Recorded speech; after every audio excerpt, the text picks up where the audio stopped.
Here are top 5 Outlook 2016 tips and tricks for beginners. Number 1. Custom reply address. When you send a message, you can actually change the reply to address that people send back to message response. In order to do that, create a new message and go to the options and click on direct replies to and change the reply sent to address to the another location and hit close. When you send a message to target email address, the recipient can open the message, hit reply, and now the reply address will be updated into the one that you had changed. Number 2.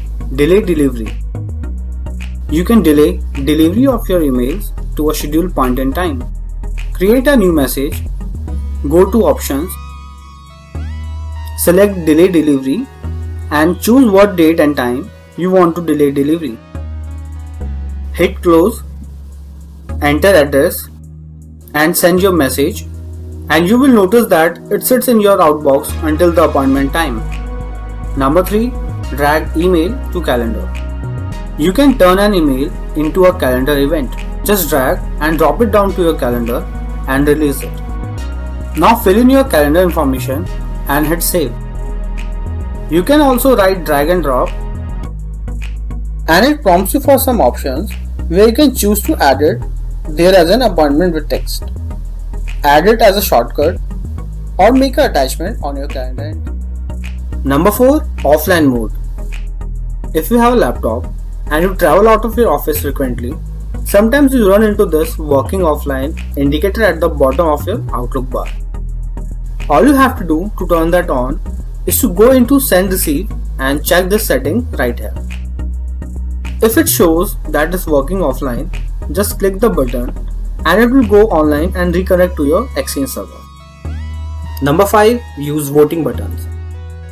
You can poll people's response to questions by sending voting buttons in an email, and then you can look at the results after they have completed it and return it to you.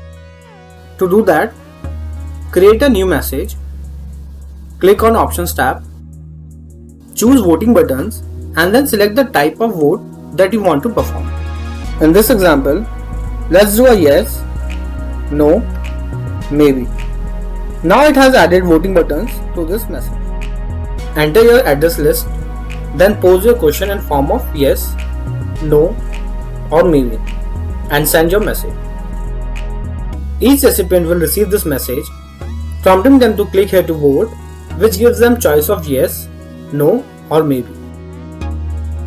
Once they make the selection, they can send the response back.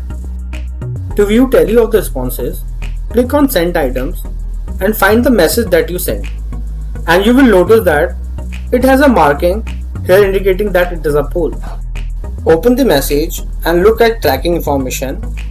You will see a tally of all responses from each of the recipients that have replied back. You have just watched top 5 Outlook 2016 tips and tricks for beginners. If you want to see more videos like this, please subscribe, and if you enjoyed this video, be sure to click thumbs up and leave a comment.